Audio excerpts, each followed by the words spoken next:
This is Higher Education, a podcast brought to you by Catapult Solutions Group. Hello everyone, it's your host Daniel Litwin, the voice of B2B, and welcome to another episode of Higher Education, a Catapult podcast. We're obviously glad to be back in studio and have y'all watching another episode from the team as we continue to discuss the future of work, trends that are shaping hiring realities for businesses, and discussing some of the tools that are out there today to stay competitive and hire at a higher standard, right? Pun intended there. So thanks again for joining us. And as we get into today's conversation points, make sure that you're headed to our website, catapultsg.com. Again, catapultsg.com for more information on our resources, our solutions, but then also other pieces of Catapult content, including episodes of Higher Education. And you can also subscribe to Higher Education on the usual channels, podcast channels like Spotify, Apple Podcasts, Google Podcasts, you name it. So just hit that subscribe button and you'll have a full catalog of all of our conversations, and you'll get notifications when we drop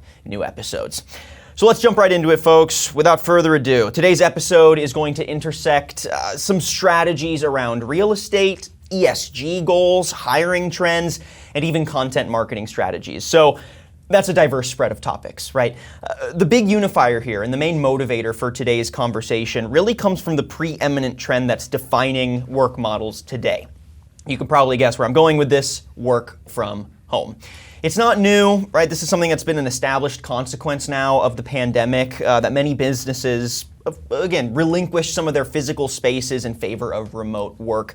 And they're now sticking with that shift. But what we wanted to do was dig a little deeper and get into the core of what work from home represents, right? And ask, what is still uncertain about work from home or even hybrid work models? And will they play a long-term competitive edge for businesses? And if so, what are the benefits? How do you evangelize them? And what are the long-term impacts on the local economies that then support a work from home ecosystem? So we're going to discuss all of that and have an open discussion again on the impacts of work from home on various business goals, and offer some strategies for making the most of this work model shift if you're a business that's decided to stick with work from home, or if you're debating, maybe you're in between. Do I go hybrid? Do I bring everyone back in office? What are the benefits of remote?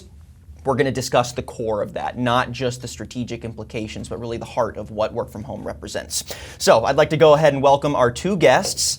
Hello, friends. First up, we've got Mr. Alex Anderson. He's back from last episode. Alex Anderson is CFO, Chief Financial Officer at Catapult. Alex, welcome back. How you doing? It's good to be here, man.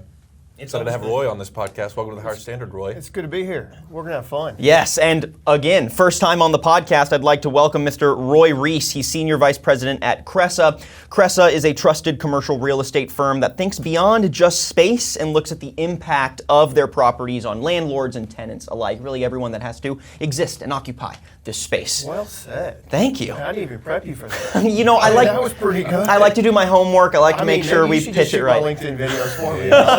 I think you were getting pitched on that before we came in to record the podcast. So Victor, you did a pretty good job, and he's sealing the deal right now. Well, it's funny. Literally last time I was pitching Catapult, and they're like, you want to join the marketing team or something? So I need to contract out my services apparently on company pitches. We may or may not have sent him an offer letter, Victor. Yeah. Ooh, testy, but that's staying under wraps. But no. But yeah, welcome. Great to have you both on. Glad to be here. What I like to do to pitch the show and to really highlight, because this was something that was in last episode too, but highlight the relationship between our guests is to let y'all introduce each other a little bit. So Alex, if you could pitch Roy to us, right? If you had to give the elevator pitch and someone was like, what does Roy do, right? What's this guy's deal? Break that down. Yeah, well this is, and I hope I do you justice here, Roy. Okay. I actually crossed paths with Roy in the traditional, through traditional mechanisms of interacting with real estate. Which I think was a cold call. It was. So, I showed up somewhere on Roy's list of leads, and we started having a conversation about our needs, real estate needs at Catapult, especially specifically in Dallas and then across the country. Mm-hmm. I guess our relationship developed over time. The reason why Roy is still, I would consider a close professional and personal relationship of mine is because of the way his brain works. And I think in this podcast you'll get an opportunity to see that. But Roy's ability to deliver services for his clients is not founded in purely how much money he can make his organization. It has everything to do with what what you need as an individual, what your business needs, what your people need. Okay. And so the root, I think, of Roy's value proposition as a professional and person is the way he cares about people. And he also is a real estate mogul in DFW, and he's growing his online presence as well, so we're trying to help him. So, but going back to real estate though, I know you want me to introduce Alex, but the reason I liked Alex is a critical thinker. Yes. So Alex thinks beyond just the numbers. Sure. He thinks about the people, he thinks about the business. And if you think about a business, what is a business? A business is just a collection of people getting together to perform a service or a product to then sell it to somebody that's going to provide value in their life, right? And when you look at what's happening in organizations today, somehow we're missing, like the discussion of like work from home is, in my opinion, the complete wrong discussion. All right, well, we're done with the podcast then, guys. We'll go ahead and call it here. No, I'm just kidding. But no, it's a good opener. Yeah, I agree. It's the absolute wrong discussion. I mean, so has anybody ever read Simon Sinek's Start With Why? You know, if you look back at like the Japanese army, when they did anything, they used to ask 5 whys. So, hey, I'm going to go to lunch. Why? Well, because I'm hungry. Why? Well, because I haven't had anything to eat in 6 hours. Okay, why? Like everything is why. Get to the core of it, the heart of it. Get to the core of it. And 2016, 17, I read this book. I'm bored out of my mind in commercial real estate. Literally, like my job is see target, hit target. Hey, Alex, what do you need? I need 100,000 square feet of office space. Great. Let me go run a report, see what's out there, and let me go talk to the landlord. And it's like, people. It's like a hammer and a nail. Okay, you want a good deal? Let me go get you a good deal. Bah, bah. I'm gonna be the hammer, and I'm gonna go get you the good. I'm gonna just go nail it, right? I think if you do that, sometimes you're more the screw. You can fill that in a little bit, okay? Yes. But when you start reading Start With Why, the very first chapter talks about the American car manufacturers. They were getting killed by the Japanese. They're absolutely getting destroyed. And what happened was the Americans went over to the assembly line. And when they went to the Japanese assembly line, they looked at it and they said, look, you're doing the same exact thing we're doing. You're putting tires on, you're putting a windshield on, except the only difference is, Japanese, when you pull the car off the assembly line in America to make sure that our doors, they're completely flush, what we do is we get a rubber mallet hammer and we nail in the door to make sure that's flush. And the Japanese go like, you stupid Americans. We design our cars so we don't have to hit a brand new car with a hammer. But how many times in America, that was the automobile industry, it's a tough word to say, the car industry. Right. We're just hitting stuff with a hammer and we're not really thinking about the end in mind. Like if you look at a leader, this is leadership, right? Out of all the business books, there's 3 main things a leader has, right? They start with the end in mind and they reverse engineer back. Yep. They love their people. Biblically speaking, it says love your neighbor as yourself, and love also requires sacrifice. You've got a baby, right? That's a lot of sacrifice. Waking up at 3 o'clock in the morning, you're sacrificing your sleep, your time, your money. There's no other greater love than to lay down your life for your brother, right? So we know that love takes sacrifice. And then the third thing is leaders that you've got to do is that you can't be prideful, because we know that before pride comes before a fall.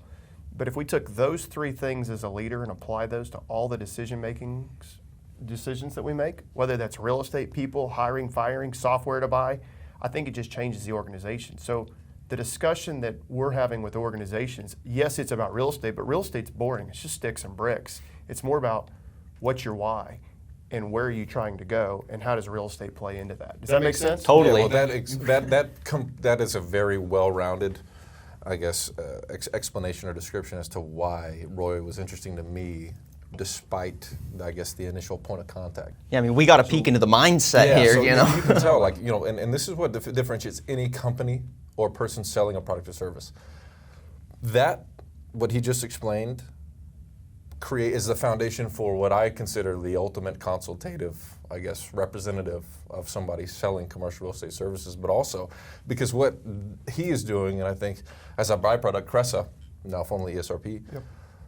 They're providing a consultative service above and beyond hitting the nail with the hammer.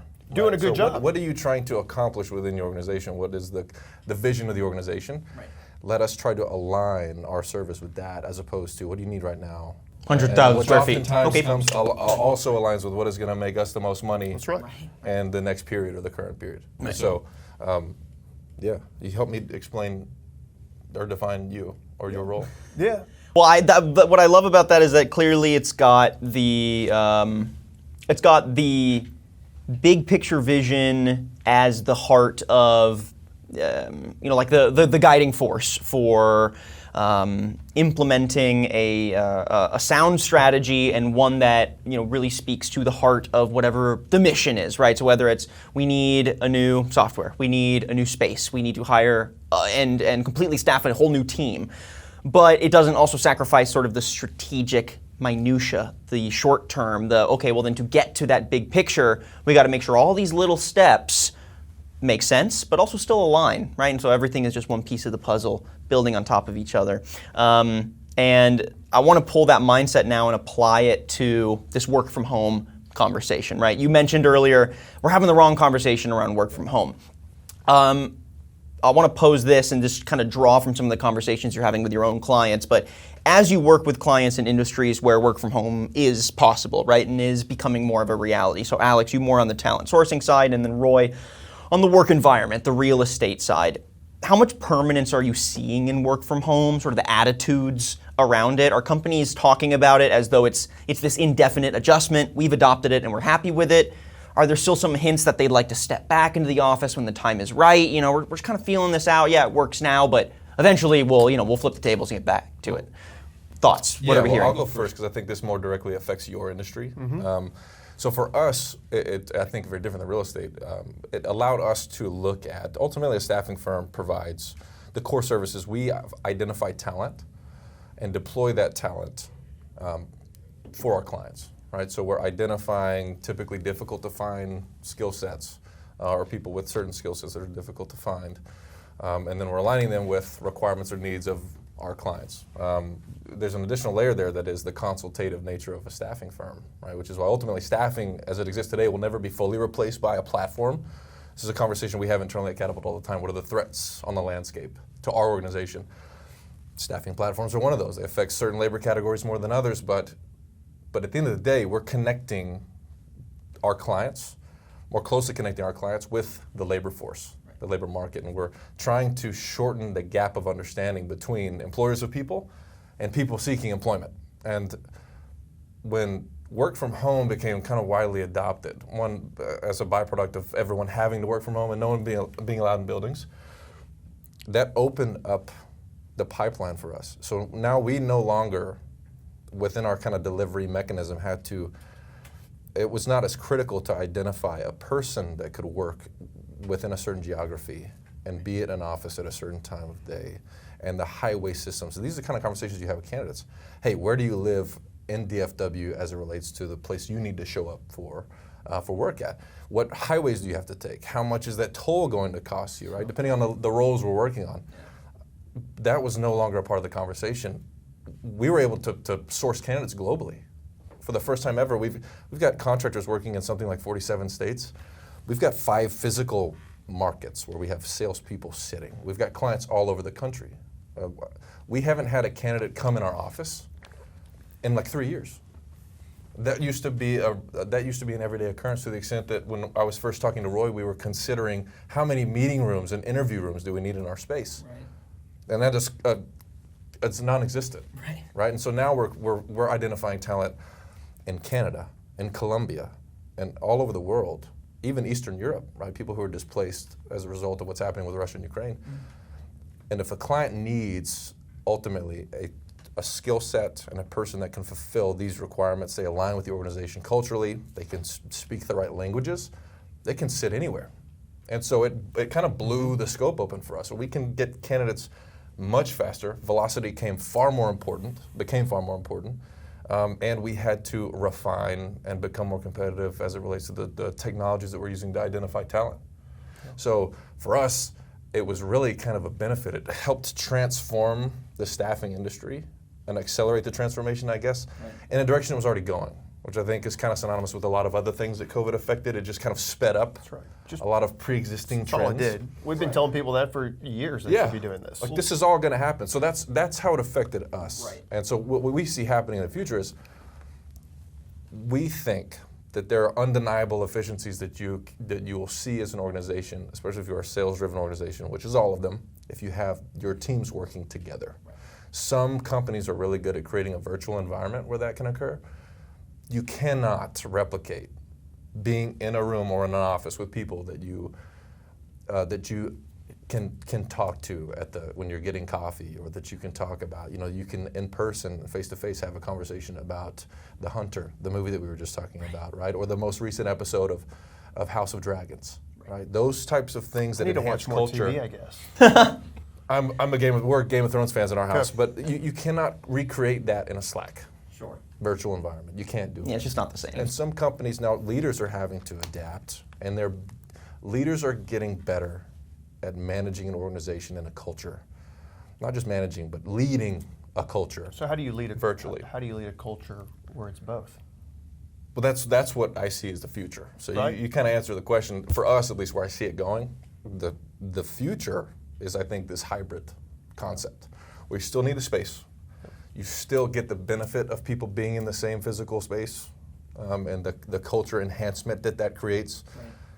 And also potentially the efficiencies, the work-life efficiencies, and of people being able to be at home a few days a week, spend more time with their kids. Right. We're going to talk about mental illness at some point in this podcast, which is what I wanted to bring up. Yeah, right? and so that's it. I think hybrid is the future. Well, if you look at it too, you'll hear companies say, "Hey, we need to make logical decisions." Okay. Well, honestly, do we actually make logical decisions? Not often. I mean, I'm serious. Everyone right? tries their best. Right? I've been married 15 years. The first 60 days, I almost proposed to my wife. Right? That's really not a logical. That's not a logical decision. Hey, why did Alex, pick the shirt that he's wearing today? I mean, he kind of looks like Gordon Gekko a little bit, with the white. But I'm saying, like, look, we make certain decisions, but what I'm getting at is everybody thinks, hey, let's just paint a broad brush. So hey, let's work from home 3 days a week, and you come in too, and that kind of works for everyone. And that's a logical decision. Okay, well, what about the IT guy that's a complete introvert that actually works better all by himself in a cave with the lights off? You ever seen and they've got these headsets on and the lights are dark? Which is how most developers prefer to work. So we paint this broad brush and go, well, hey, you need to come in the office 3 days a week, and you can go do that at 2. And I'm saying, okay, like, is that really smart for everybody? And so I've been saying this for years. And then you take an extroverted salesman or an extroverted accountant. By the way, you know the difference between an introverted and an extroverted accountant? An introverted accountant looks at his shoes when he talks to you. An extroverted accountant looks at your shoes. You like that joke? Okay. That's pretty good. So, no, but I'm saying is we again, like, we're almost painting these broad brush strokes, and I'm still saying that's not the right approach. It's like the CEO of Airbnb coming out and saying everybody can work from home. Like, he's got an agenda. He makes a lot of money when everybody else works from home, so that way they don't work from home, they work from an Airbnb. And they may be working in Costa Rica, they may be working in, wherever, fill in the blank. Right. Scottsdale, Arizona. And then you'll have other organizations that say, hey, Apple came back and did it and say, hey, everyone's coming back to the office, and what happened? Automatic pushback where employees were signing stuff. Goldman Sachs. Then you talk about also, what's the future? How's that affect the communities? You've seen it in New York City. The restaurants are dying. The shopping is dying. So I don't think the office goes away, and I don't think it's even like a 3-2 or a 2-3. Like, I think the same way we've seen retail change. Remember when we got online and they said there will be no more stores? Hey, well, why would we ever have stores? Well, I still order things on Amazon, but I still went to Lululemon this weekend too. And so I think we're going to see a change in things, and I do believe we're better together. That's why everyone says, hey, I'm happier at home. Well, if that's the case, then why is mental health, why is anxiety and depression going through the roof? And so I think we need to take a much deeper dive at, as leaders, how is this affecting our people? And if you kind of going back to those 3 things that a leader does, starting with the end in mind, love your people, do what's best for them, and then don't do what's best for you, right? It's humility. Pride comes before a fall. I think when you start looking at organizations, you have to say, okay, not what's best for you today. It may be better for you today to work from home, but I'm saying you're 25 years old, you're 35 years old, you still have 30, 40, 50 years left in a career. And if we're going to really build and grow something, okay, what does that look like? And I still don't think organizations are making that decision. I still think they're making the best decision for today to keep employees, to make sure that they don't lose them, to make sure. I was at Whole Foods the other day, and I'm sitting there getting coffee, and we have this work from home topic. And this guy in IT worked at a large healthcare company in the Dallas area, won't say who, and he goes, I tell you what, I hate going to the office. I'm right here, and just starts going off about how much he hates going into the office. Just unprompted? Just unprompted. And I'm like, whoa, this is, it'd be a great guy to have on the podcast. Yeah, right. Bring him in. But my point is, his company made some overarching decision, and what's he feel? He doesn't feel like his leaders listen to him. He doesn't feel like his leaders care about him. He certainly doesn't feel loved, and he feels like the reason his leaders are doing that is because they want to have oversight of him and watch him. Right. In a relationship, relationships have to have what? Trust. Mutual trust. And so if all of a sudden you don't feel trusted, there's a disconnect between you and the leadership. Right. So, what I'm hearing is this balance that seems like one that every company is going to have to weigh moving forward. It's both the balance of if we're going to do this work from home or if we're going to do this hybrid work model, what you're both sort of advocating for here is one that is very individualized, where the person themselves, the employee, the professional, they have been given this opportunity during COVID. If we have to pick a silver lining from the pandemic, which I know is always like a strange thing to say, but we, at least corporate professionals were given an opportunity to sort of imagine a change to their work-life balance, right? And it prompted this desire to have more ownership over what does that work-life balance look like for me. And it seems like now I'm in an environment where I can make that decision and I want to value that, right? And so now employers had to decide, well, do we engage with that then, right? Can Bob in IT and Jim in sales both sort of define how they want to work and me say, yeah, okay, as long as you achieve what you need and we have mutual trust and communication, boom, great. So there's that. But then you also bring up another interesting point, which I do also agree with to some degree, which is there are benefits to being in a literal physical environment with other people. There are life lessons that you learn from being on a team, from fostering, the benefits of collaborating with other people and being like you just said it, like a piece in a puzzle, Bob, for what? Right. For Bob to go do his job. Right.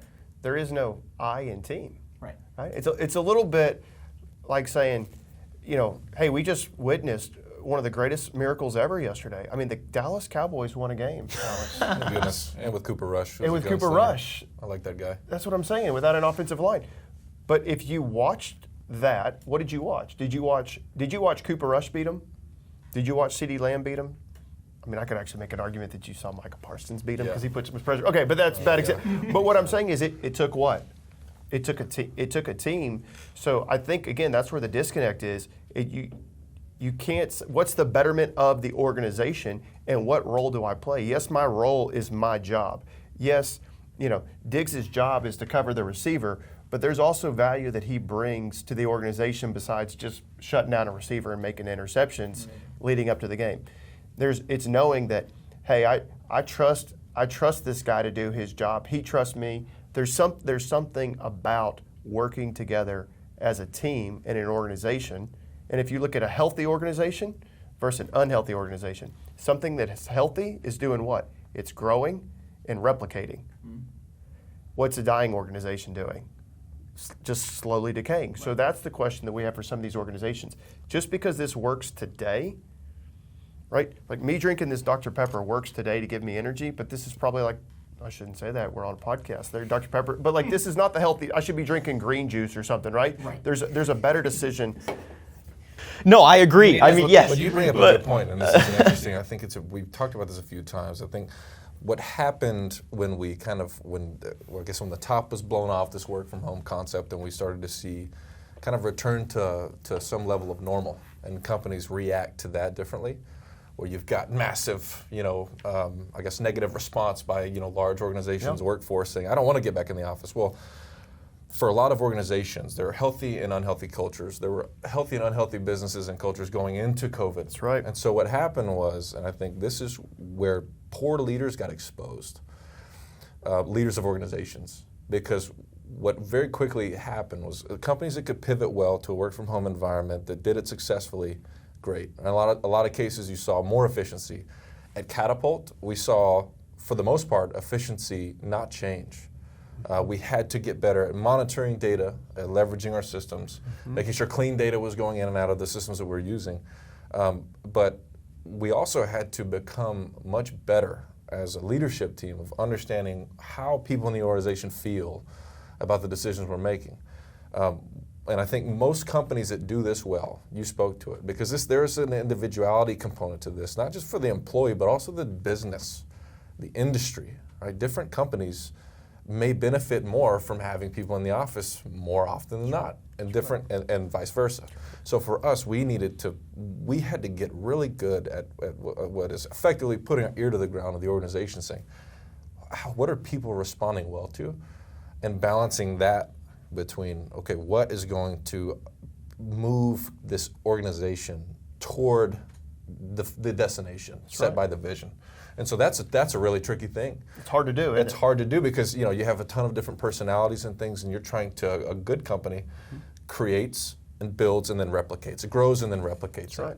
And you start to see within different parts of our organization, especially post-COVID, where is that working and where is it not within my organization, and what do we need to change to fix that? Because everyone is so different. Well, it's hard to grow and replicate too when people are resigning. Look, we've just gone through the Great Resignation. Right. And now you've got this quiet quitting. Right. And so Which you could argue has been happening for a long Forever. time. Now it's allowed to happen more That's freely. right. That's right. Look, there's nothing new under the sun. And then I even think about work and schedules. Like you talk about working from home and work-life balance, but guess what else I did from home?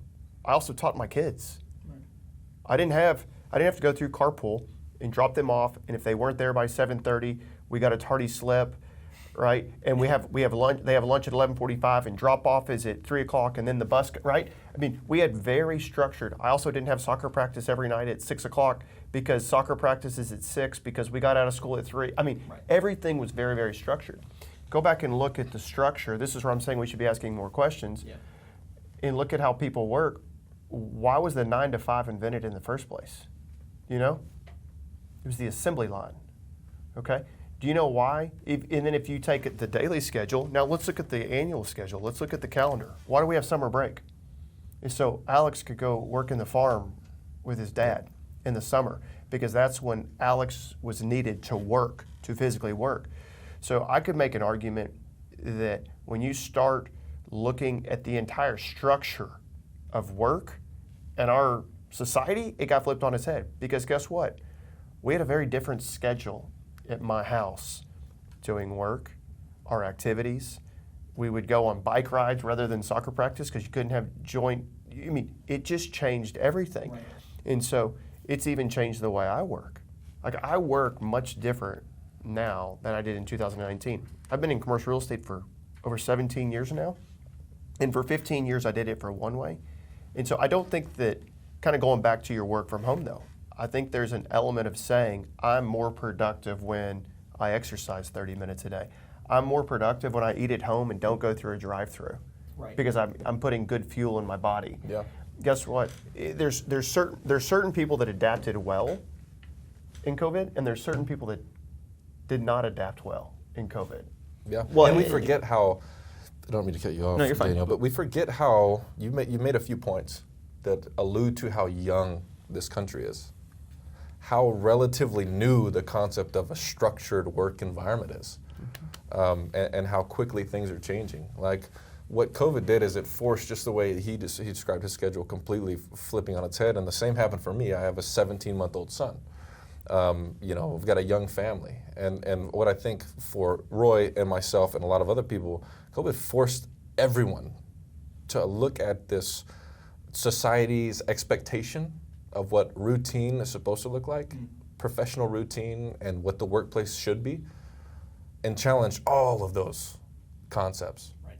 And what came out the other side of it was a nation, a workforce that has a ton of different opinions on this.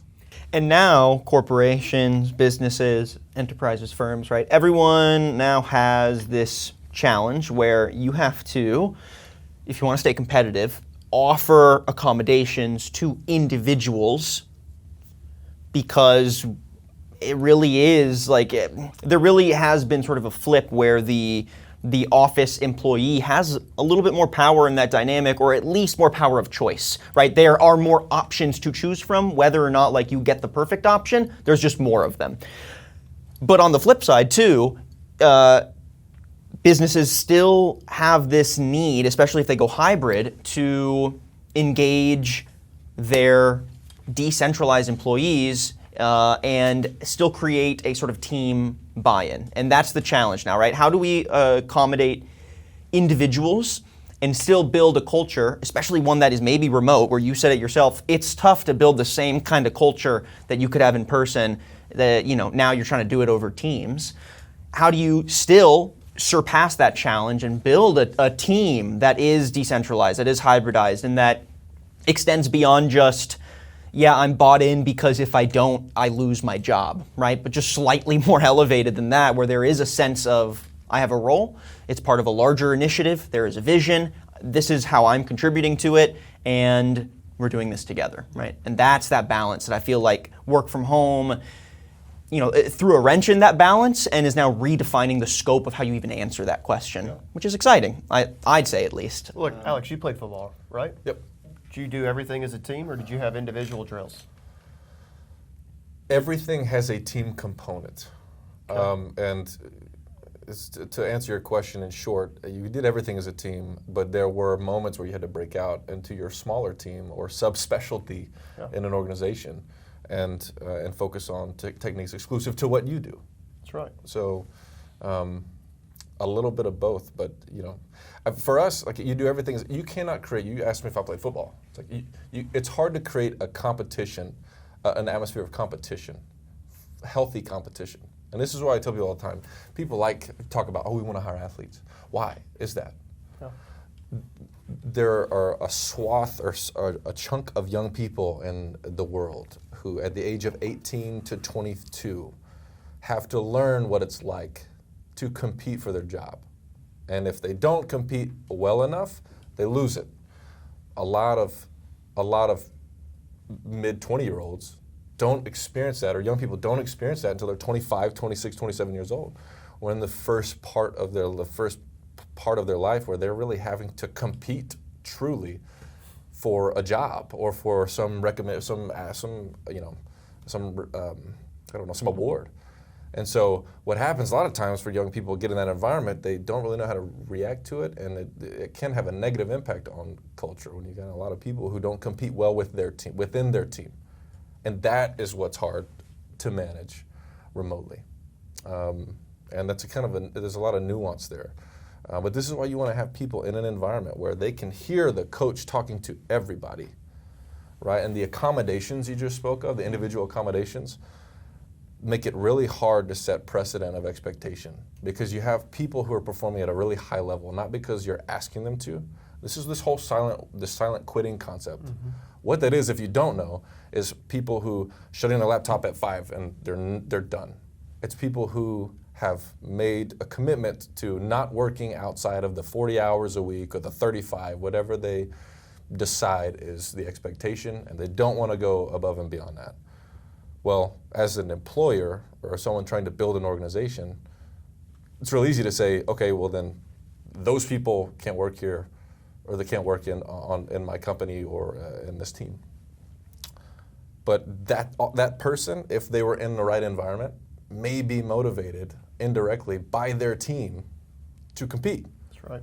And so that is one of the examples of having people in an environment together physically can create efficiency and generate more performance. And so, Well, environments matter. they absolutely do. Look, if Yeah. you just go do a study, go take families or kids that grow up in apartments, move them to a single family home, and look at their test scores.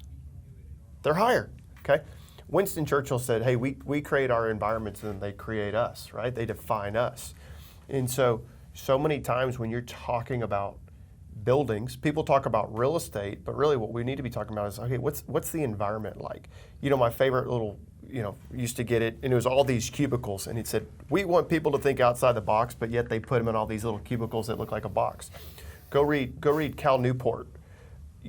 Georgetown IT professor. The guy doesn't even have social media. He will never see this, unfortunately. He will never watch this podcast. But he's an IT professor, but he's got a book called Digital Minimalism and then Deep Work. And the study is, you talk about the quiet quitting. Hey, I'm only going to work 40 hours. But why is it that I think the average American works less than 3 hours a day? So we may be at the office 8 hours a day, and we had an hour to commute. We've got an hour commute. We've got to walk up the stairs. We've got to see on the elevator. We've got to talk to Susie at the coffee pot. All the little things in life that seem like a waste of time, but they're not, right? You think about how many great conversations I've had with people at my office at the coffee pot and talking. But what I'm going back to is that's why I think the schedule is so interesting. If employees were only working less than 3 hours a day going into COVID, the reason I think they felt so productive is because they could hammer out their work, go for a walk with their family, play 18 holes, and still binge Tiger King on Netflix, wake up and do it all over again and go, man, I've got all the time in the world. Really, you were just working 4 hours a day, less than 4 hours a day anyway. So you figured out how to do that work, do it quickly, without all the fluff, Sure. and then go enjoy your life. So I do think there's an element, though, of bringing people, when you say coming back to work, I was on the tollway last week and I was heading to Dallas and there was cars everywhere. And I was thinking to myself, there's no way if any of these people are going to a 6 o'clock soccer practice with their kids, they're going to miss it. And they go, hey, I hate going to the office because I miss my daughter's soccer practice. I miss my son's football practice. So I think when you talk about coming back to work, the flexible schedule really is something we should be talking about. And like I was going with the football, you probably trained some by yourself, but you had individual drills, then you had team drills, then you had offense versus defense. I do think structure is important, but it's how we structure it's important. I think just to say, hey, let's flip a switch and go 8:30 to 5:30 or whatever your hours are, come sit in this desk and do your work, and oh, by the way, you can do 3 days at your house. I just don't think that's the right way to do it. And I think as organizations, too many times they've looked at their real estate as just an expense. So many times. And for most organizations, call it, 4%, 5% of cost or of revenue, right? It's not dramatic. It's still a cost. People are your most important. People are your most expensive cost, Right. but also your most expensive asset. Real estate's usually second or third. What I would say is take that real estate and say, okay, how do I move this from an expense to an asset? Like our office is a great example. Alex has been up there. I office at the Star in Frisco. I talk about football practice because I sit there and watch football practice all the time, okay? Love it. We moved our office from an expense to an asset, but we've helped so many other organizations do the same thing. Layouts matter, workflow matters. How many times have organizations, as an architect, ever said, okay, what's your company's workflow? I just talked about Henry Ford. He changed assembly by doing what? Did an assembly line. But yet as work, we don't even talk about how workflows, how this department should sit next to that department. Yeah. You see what I'm saying? I'll give you a micro example of this because you bring up a really good point. And as you were describing, how we should change the thought process around decision making, around the schedule, and everything else, real estate, every other business expense, especially the material ones. What's the reason? Like, why? How are we using this money?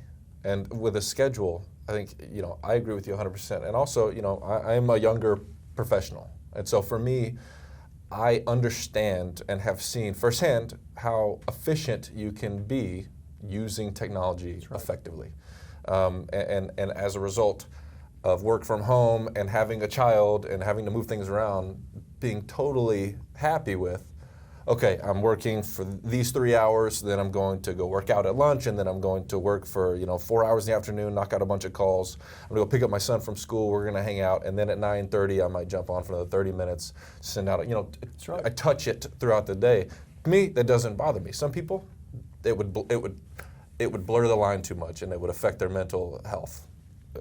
And then they would go be prescribed drugs for it, whatever. That's a different conversation. Yeah. But that's one thing. But the example I was going to bring up the other day, and Olivia's in the room, so Olivia was a part of this conversation. There was a question sent out, right? As in my CFO role, one of the things, not as exciting things I have to do is like, what is the budget for this? But the question was, we want to buy swag for the company, T-shirts, shirts. Yeah. How much money can we spend? As a percentage of our total operating expenses, you say real estate's 5 to 10 for us. That's pretty close, and people are about 70% of that. It was I think 3/1000ths decimal place of our kind of OpEx. At least what a number that I set arbitrarily. But my question was, okay, as opposed to how much money do we want to spend on this, how much money do we want to spend on this to generate return? And what is that immeasurable I just had return? this conversation this morning. I'm pumped. Let's go into this. Yeah, I had so this what whole can conversation. we build? Like, what can we build? How can we incentivize performance? And what? Go back to the swag. Oh, the swag. That's what it was. I My know, but question was here's the crazy thing. The question was what can we create with swag to get people excited within the organization? And let's build a number based on that. How many people are hitting this number?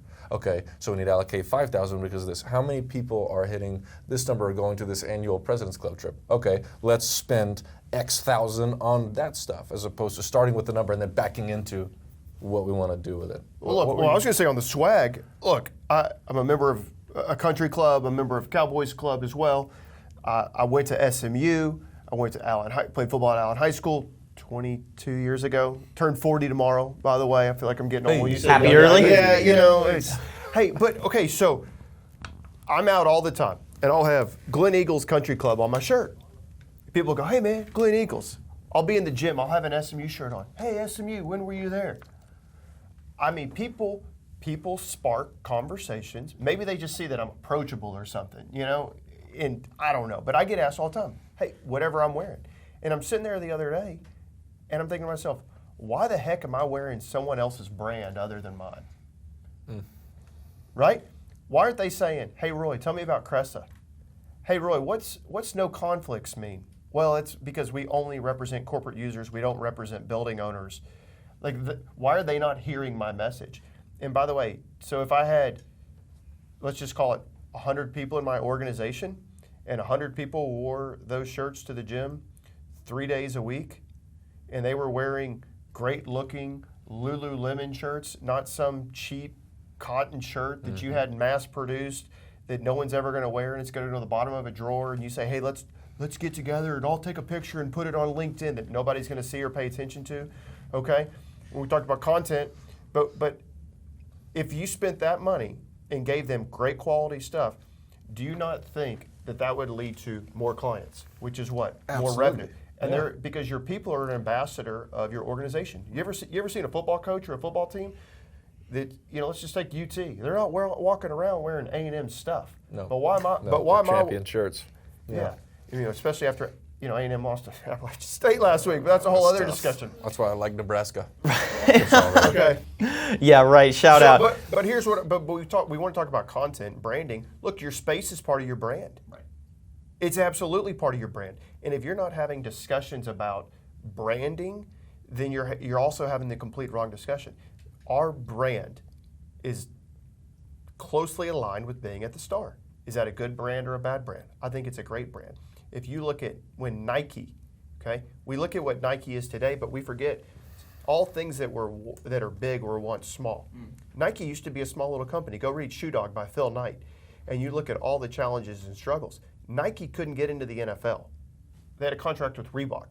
The only way that Nike got into the NFL was through Jerry Jones. Phil Knight and Jerry Jones brokered a deal for the Cowboys to wear Nike. You remember the old Apex logo at Texas State? Like, where is Apex today?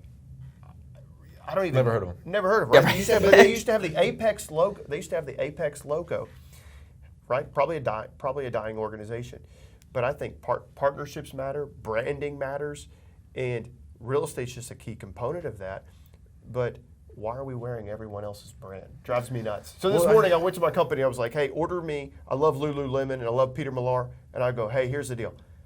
I'm going to give you my credit card. I'm not going to put it on this podcast. But hey, here's my credit card.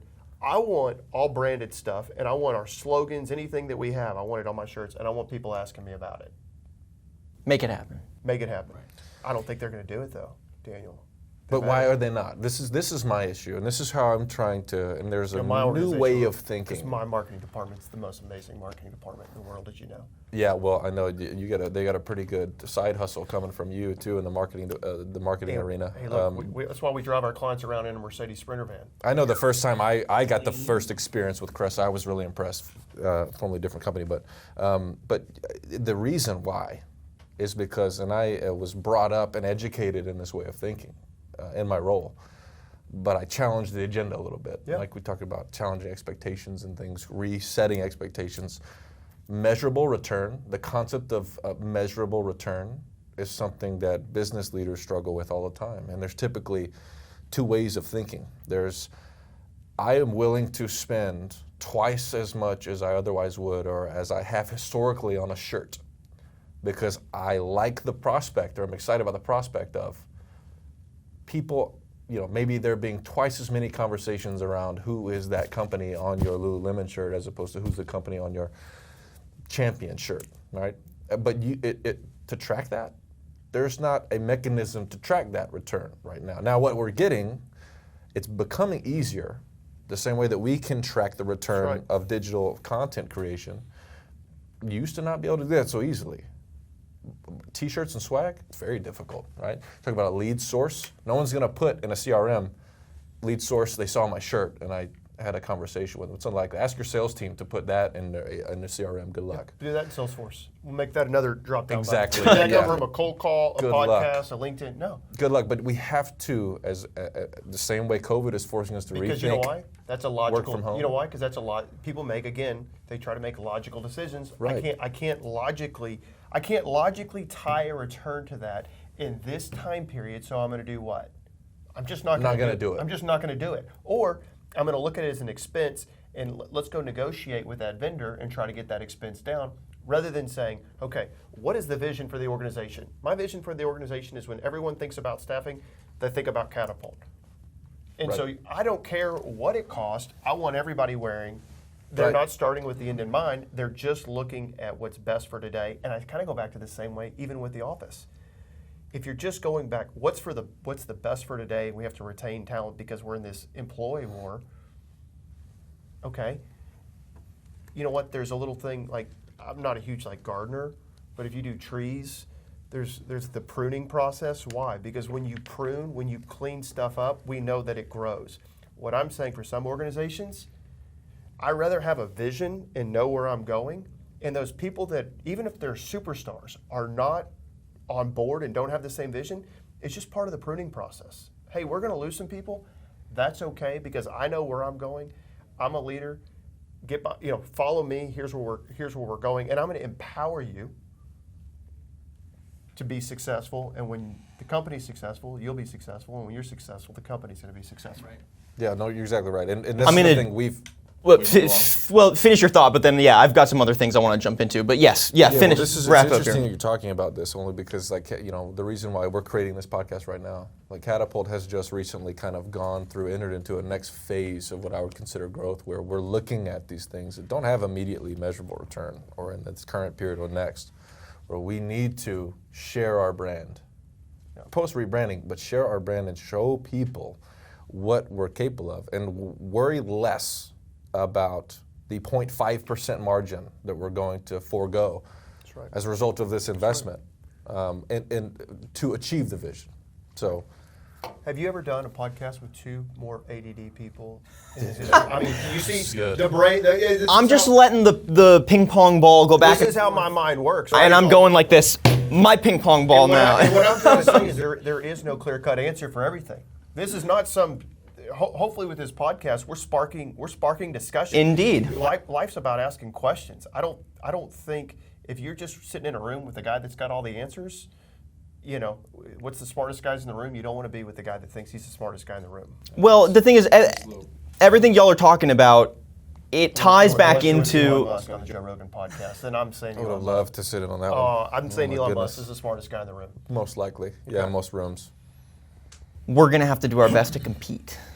I'd say we got some smart brains in here too. We can make it happen. Let's see how we do. Let's look at our game. data. Look, we're the next best thing, okay? Look, what I say though is, look, we're not putting people on space. A lot of what we're doing is common sense, but Right. unfortunately in life, common sense is not common practice. Sure. Well, and what I'm hearing from y'all is, regardless of what the investment is, whether you're investing in team software to connect your hybrid team, whether you're investing in a physical environment to foster a company culture, whether you're investing in swag, right, to build some brand. Stop looking at things beyond just cost and really think about how is this investment going to be an asset that is going to make me money, maybe 3 dominoes down the line, but it does benefit to an overall return. And sometimes that return isn't just cool, 5,000 extra in sales. Sometimes that return is, yeah, well, maybe the swag cost me a little bit, but the return is I got 10 more engaged employees. They feel good about what they're repping. We got them something of good quality, and that builds buy-in, right? And so sometimes that stuff's harder to quantify, but what I want to do is now take that vision and apply it to corporate real estate, commercial real estate. Okay. So it's important to remember, I think, just how important the office has been for companies when hiring. To your point, right? When you were designing the office space, how many meeting rooms are we going to have, right? We got to make sure that when we bring in new folks to add to our staffing portfolio, that they trust Catapult to get them some jobs, right? Or the clients that come through the door, we need to make sure that they trust that Catapult, yeah, they've got a good vision, they've clearly got a clean space, they know how to treat us. So they're going to know how to treat us in a professional sense as well. Now, that environment is very disrupted. It's either not a priority or, for all businesses, or it's just like not, it doesn't make sense, right, as a cost. Now, work from home is cheaper, we got to ditch the real estate, and we don't have that kind of environment to foster a good company image, right? So I'm curious then, are you finding businesses struggling to adapt their selling points as a business to a remote work environment without that physical space, right? Both for the employees and clients as well. Because a big part of hiring employees was, what's my view going to be, right? Who am I going to have to sit next to? What are the on-site amenities, right? What kind of gear am I going to have access to? Standing desk, sitting desk, Mac, PC. That's gone. That's out the window now, at least for many industries. So are businesses now struggling to sort of adapt to that new value proposition as a company without the physical space as a core selling point for this is why you want to work with us, employee, or this is why you want to work with us, client? What do you think? Well, I think Roy touched on what creates a good culture a few times. And I've always been really adamant. I grew up in the era of my options for workplace were across the spectrum. I could go to a place that had ping pong tables in the lobby, or the best snacks, or a great view, or a gym on the first floor, or a covered parking garage. That's all great.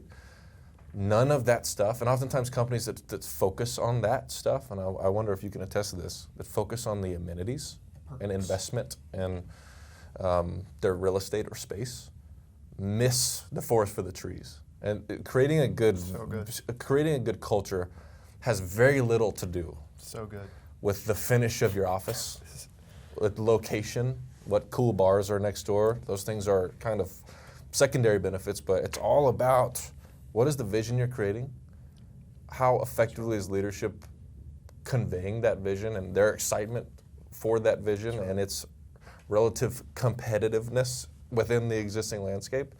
And then what's the opportunity for the people in the organization? Do they want to grow within their career? Are you creating an opportunity for them to do so? Can they see how they're going to get there? Are you training them? Are you creating better professionals, not just better, in our case, recruiters or salespeople? Are you creating better business people? That's right. Are you investing in that? That creates the culture. So I think, look, companies who are already creating good culture that now don't have the ability to sell their really nice office space are not having any issues with that. But I'm interested to know what you think about this. Let's take Apple. iPhone came out in 2007. When did Steve Jobs come back? Their pitch wasn't, come to Apple, where we have a ping pong table, a latte bar, and a gym on the first floor and covered parking with close proximity with all these amenities. Right. What do they say? We're going to go change the world, right? We're going to go change the world. Gateway probably said, hey, we've got all these amenities, come work for us, we're a stable company. Yep. And so for me, I want the organization that says, hey, we're going to go do something. We're going to go do something big, and let's go do it together. To me, that's exciting. By the way, I love my family more than anything in the world. I want to have work-life balance. But part of who I am, not whole, but part of who I am is the work that I do, and I spend a lot of time doing it. I want to be a part of something special. And that's what I love what you said. Like, I'm blown away by these companies that talk about these amenities or the things that they've done and then talk about how they have a great culture. It'd be like saying, hey, I'm in the dating, if you're in the dating world and you say, I'm a really good boyfriend. I send flowers every Friday. I take her to a white tablecloth restaurant every Saturday. I send a text message at this time.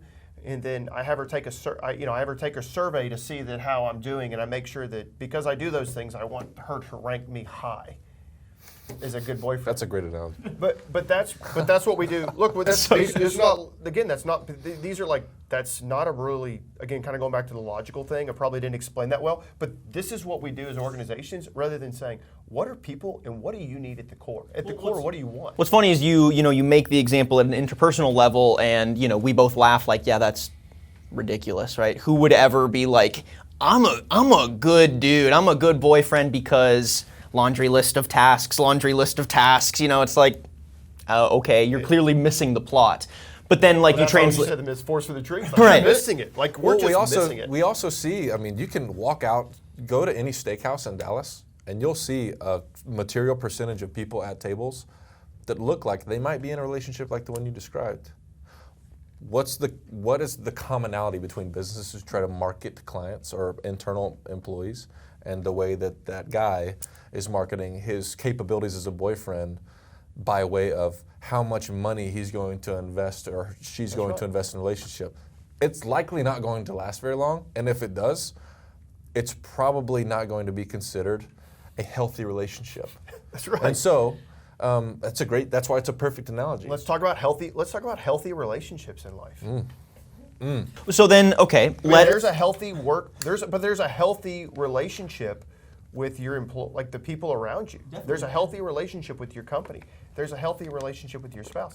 And look, going back to the point we made earlier, if something is healthy, what is it doing? It's growing. If it's not healthy, what is it doing? Dying. It's dying, right? Yep. And so, go back to the three things. Do we have a vision for the future? Do we love people? Are we making sacrifices for the people that we love? And are we operating from pride or also insecurity? How many times do we operate from insecurity and nobody ever wants to say that? How many people want to... Look, the guy that's taking the girl to the steakhouse, he's probably insecure he's not a good cook, and he's got to take her to the steakhouse because if he really wanted to impress her, I mean, that'd be pretty impressive. Hey, why don't you come over to my environment? I'm going to throw on some Michael Bublé, and I'm going to cook up some nice fillets with a salad and a nice 87 Cabernet. I'm just saying, that's probably a little bit more impressive, Alex. Yeah, I would say so. I got to add that to my repertoire. Yeah, we'll work on that Yeah. chef skills. Yeah. That may not be a healthy relationship either. It might not. There's so many other things to consider. There's so many other topics we could get. That's But what were you saying? I interrupted Well, you. no, what I wanted to say then is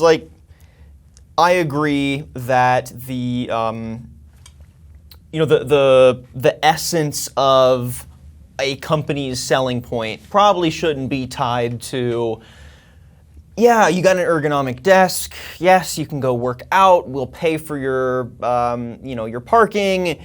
And when you and the homies are done knocking out all those tasks, you can get a drink at the local pub downstairs. It's like, okay, those are nice things, but does that really speak to the vision of the company, the sort of long-term retention for employees, right?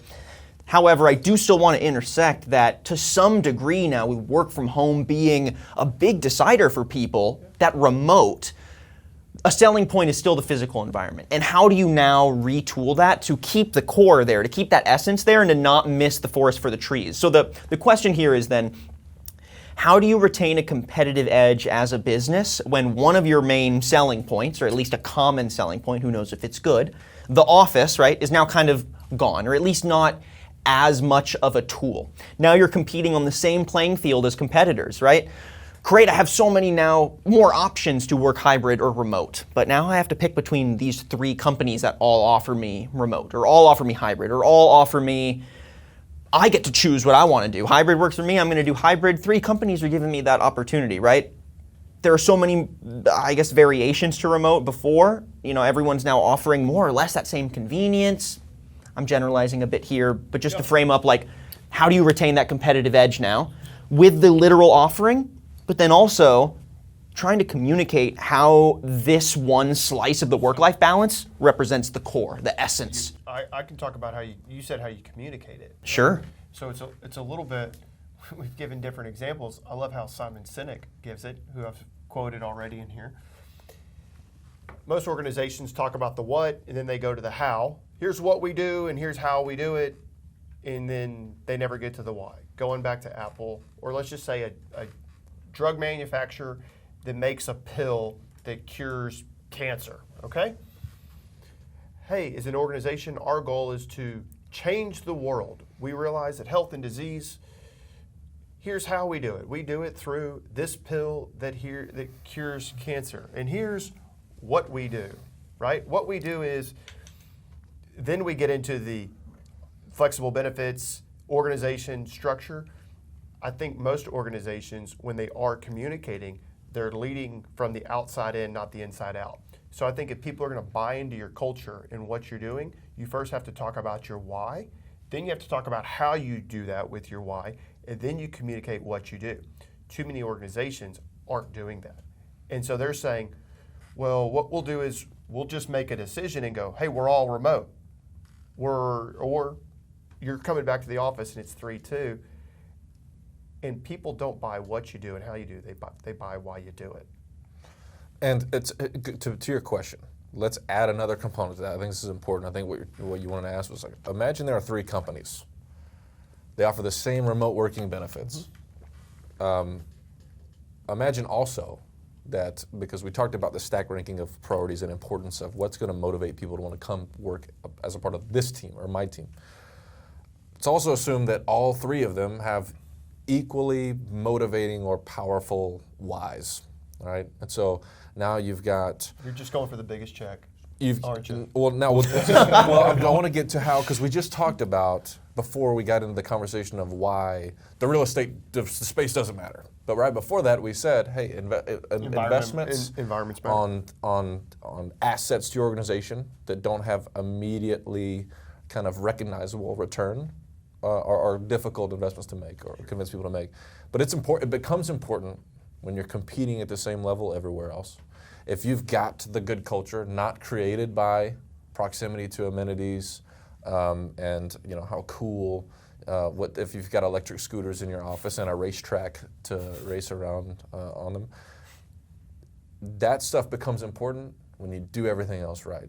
That's right. When you've got the foundation, adding that stuff to it creates unicorn companies, right? In a lot of cases, and makes people stay for a long time. And so that's why people like Roy and people that do what he does and do it well are really important to organizations like Catapult, companies who are growing quickly, because he can sniff out, hey, these people have all of these things. He can go through his data and show me, hey, well, this is where all the people live, the people that you want to hire, proximity to your office, all the other data that's relevant to that everyone else can pull for me. But also, hey, what are other companies doing in the space? How, if you guys are competing on the same frequency everywhere else, what's really going to make you competitive as all these other companies? Hey, that gym might really be valuable to you. That covered parking garage, based on average income of employees, whatever they might be, driving age, like that could also be really important. And the fact that we have tornadoes every few months in Texas and how extreme the weather is, so that stuff is important. I don't want to, because of the conversation we just had, downplay it. That's right. But you've got to get the other stuff right before it becomes. And I've always downplayed it because every real estate professional wants to sell you on what?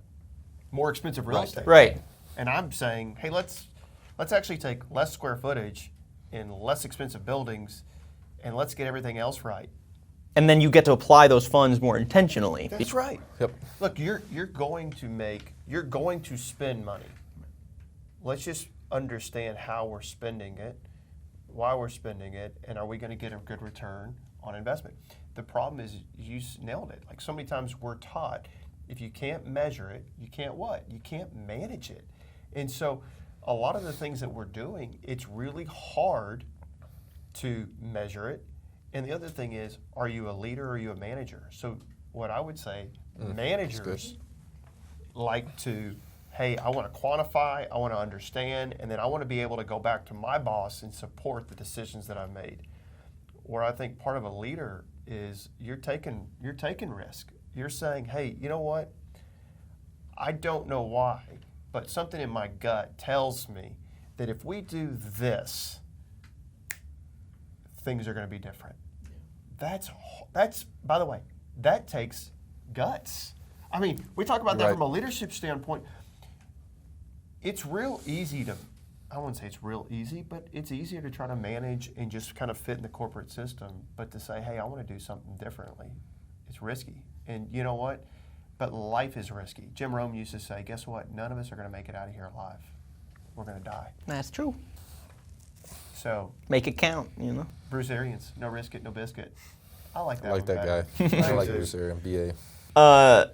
We're approaching the end of the conversation. So what I want to do is pose up one more question here that is pretty strategic, but it still channels everything we talked about, which is communicating effectively this vision, this heart, the essence of what work from home really represents, which is a flipping of the dynamic of how employers and employees collaborate, how they relate to each other, and sort of like the value proposition that an employee has to offer their employer and employer has to offer their employee in this new sort of competitive environment. So again, we talk on how do you evangelize that, right? How do you make that X factor known? I'm curious if you see strategies for putting, for example, digital marketing content, like this podcast that we're doing right now, front and center in standing out. And are y'all doing anything? I mean, literally, we're on your podcast right now, so we're doing this. But beyond that, right, are there sort of any bits of engagement data that you can highlight to support these strategies? Or where does the digital ecosystem of content fit into making that essence known and really communicating the vision so that you stand out amongst the competition? Thoughts? Well, this is a great way to tie everything together because everything we've talked about so far were decision-making factors as to why Catapult started to invest in this type of marketing and content creation. So when you've got a dramatic kind of external factor disrupting your entire workforce, the entire economy, and then we're coming back in, everyone's working from home, we're trying to figure out how can we continue to keep our team engaged? How can we move closer to the front of our industry and how we're leveraging digital content creation? All this stuff ties together because we had to simultaneously survive COVID, and then adopt a hybrid, work from home kind of policy. But we've got to keep people engaged. Like, we need to show our organization what we're doing, how we're doing it, constantly remind them of our why. And a great way to do that is by creating short-form digital media. So you're talking internal and external, right? Internal and external. Right. So there was two reasons. One, we need we need to sell what at Catapult we feel like we do better than anyone. It's create a culture and relay the vision to the organization, and compete at the highest levels and provide the best service in what we do. And we didn't feel like we were doing that well externally. We also realized that we need to be doing the same thing internally with our employees. What are we spending money on? What are we doing to put you, recruiter or salesperson at Catapult, in the best position to succeed? Client, potential client, what are we doing to differentiate ourselves, and what is it a relatively commoditized industry?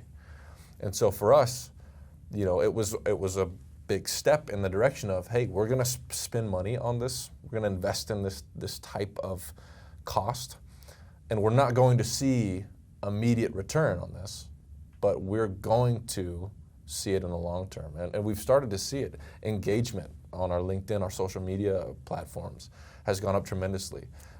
Just hearing within the organization people saying, love what we're doing. Olivia is here, right? She is making Catapult, by way of investment and market scale and other platforms, more competitive by one, enhancing the perception of the company, properly representing our capabilities to our potential client base, and communicating more frequently and effectively with the organization. So it's been great for us, and Roy has been doing the same. Yeah. Yeah. So. No, I mean, let's hear it from, to round things out, I want to hear from the corporate real estate side, right? Like, how are you leveraging content to continue to not only internally sell the vision of Cresa, but also externally communicate that sort of the value proposition of commercial real estate is changing in this new work environment? Where does content fit into your strategy? So I think you have to look at content two different ways. Are you an entertainer? Or are you an informer? There's a lot of people out there that like to entertain, and then there's people that say, hey, I've got something of value and I want to inform you about it. And so I think when you look at LinkedIn specifically, I think you see a lot of pictures on LinkedIn. Like, hey, I think it's great your company went to the golf tournament and sponsored it. Awesome, that's great. Or I'm glad I saw a picture of y'all at a happy hour. That's great. But to me, that's not even entertaining, and it's not informative. It's kind of like, seeing a grandma that's on Facebook posting random pictures. Like, I don't really feel like that's adding any value. So I love to read. I read 30 to 40 books a year. I went to business school. In football, they call it the student of the game. And in business, I feel like I'm a student of the game. In business, it's just, to me, it's the funnest game in the world. It's the infinite game. It never ends. Even if I lost this year, I can win next year, right? And if I lose this decade, I can still win next decade. And so everything that I'm trying to do from my content standpoint is I'm trying to take everything that I'm learning in a short 2-minute video and trying to inform you, whether it's a book, a podcast that I'm hearing, it could be a church sermon, it could be anything that sparks that interest, because we know that in order to get better, we have to continue to grow, right? That's also part of a healthy organization. And one of the best ways we can grow is to grow our mind. I know I've used a lot of different analogies, but I believe reading to the brain is what exercise is to the body. And I believe both of them are healthy for the body to have a healthy organization. And so all I'm trying to do is educate and inform people off what I'm reading and learning, and then have a discussion. I think when you go back to from a real estate standpoint, I'm really not trying to inform anybody how they should be doing it. My clients are executives and entrepreneurs. They're some of the brightest business minds I've ever met. Alex is a great example. Super successful CFO, super successful company, and a lot of my clients are that way. So all I'm trying to do is facilitate a discussion and get you to to stop and think. You're running your business so much. Let's stop and think about our real estate. Is this an expense or is it an asset? How does it affect our branding? How does it affect our people? How does it affect our culture? What can we do when by the way, it's a lease. That's the other thing. 95% of our business is leases. So you don't own it. You don't have to go sell it. You have an end date, whether it's 5 years from now or 2 years from now, but let's have that discussion. And then how do we pivot? And usually a lot of times it's not monumental changes. I'm talking a lot of these things are just minor pivots. It's like you go work and you go play golf, right? The difference between hitting it perfect right down the fairway and shanking it over to the other green is usually 1 degree of separation. It's just a small change. And so I think what we're trying to do with the organizations is just a small change. I'm not trying to say, hey, you've been working from home. Everyone come back to the office.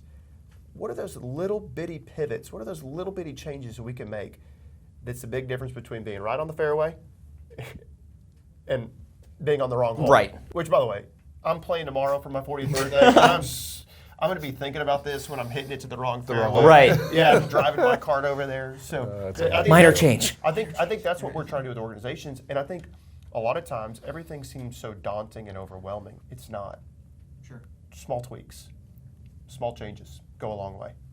I mean, especially if you, as a hypothetical business, already feel confident in that vision and in what your end goal is, the long term. If there is confidence there, it should be easy to tweak everything else around it. Maybe we'll just maybe we pulled back completely from our corporate real estate footprint. Instead, maybe we'll reopen a smaller office and we'll test the waters a little bit and see, look, we understand some of you work better in person. We want to give you that opportunity. However, we're not saying that you have to come in if you work from home, because we understand some of you love to work from home too. So here's this. We'll test the waters, and you slowly tweak. Little adjustments, like you said, right? Not broad brushes. I really think that's the essence of it. Would you agree? I agree. Yeah, no, that's what you do really effectively with the content you're creating. And that's what we're trying to do here. I would agree. You got any more questions? I could go all day. I mean, this could be like a Joe Rogan. I could My go afternoon 5 hours. is open. I could go 5 hours. So could I. I think what we'll need to do is, honestly, there were a lot of topics here that I wanted to touch on, localizing some of this more to the Dallas ecosystem, but I think we'll just need to do another follow-up episode to this, because we've already gone about an hour. So time flies when you're having fun, right? So I think what we'll go ahead and do is we'll wrap up this episode. Thank you so much, the two of you, for coming on and helping us really dig through the noise of work from home and better understand what is really at stake here when we consider a change to the work environment. How do we need to change our value proposition to employees, to clients, and what does it mean to stand out and compete in this new environment? So I appreciate both of you. Again, we were joined by Alex Anderson, Chief Financial Officer at Catapult, and for the first time on the podcast, Mr. Roy Reis, Senior Vice President at Cresa. I'll give you all a quick opportunity to evangelize yourselves. Roy, where can folks find out a little bit more about Cresa and get the bigger picture for what you're selling here? You know what? Just come follow me on LinkedIn. Roy Reis. Reis is spelled R-E-I-S. I'll put out content. It's not just going to be entertaining, right? It's not going to be a cat video, which, by the way, if I do find an awesome one, I'll get it to you. Yeah, come on. No, but it's going to be about some of the greatest business books that I've read, and me giving you short recaps. It takes an author 2 years to write a book. It's 2 years of their life, usually 20 years of experience. A lot of times, it takes me a few hours to read it, and I'm going to give you the overview in 2 minutes. So I'm just trying to provide value to my audience. The information funnel. That's right. I like it.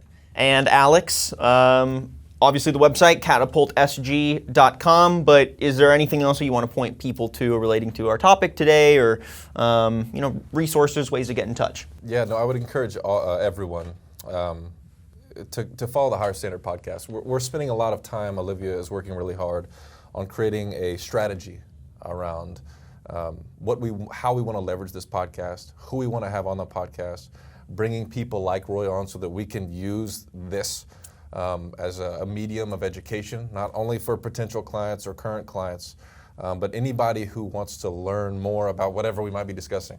One of the objectives for us is to bring experts onto the podcast to talk about things that they're experts in. Subject matter expertise is hard to come by, especially unbiased and unfiltered, and that's what we're trying to accomplish. So follow the Higher Standard podcast. As you said, you can find it on Spotify. I believe we're on Apple as well. Yes, indeed.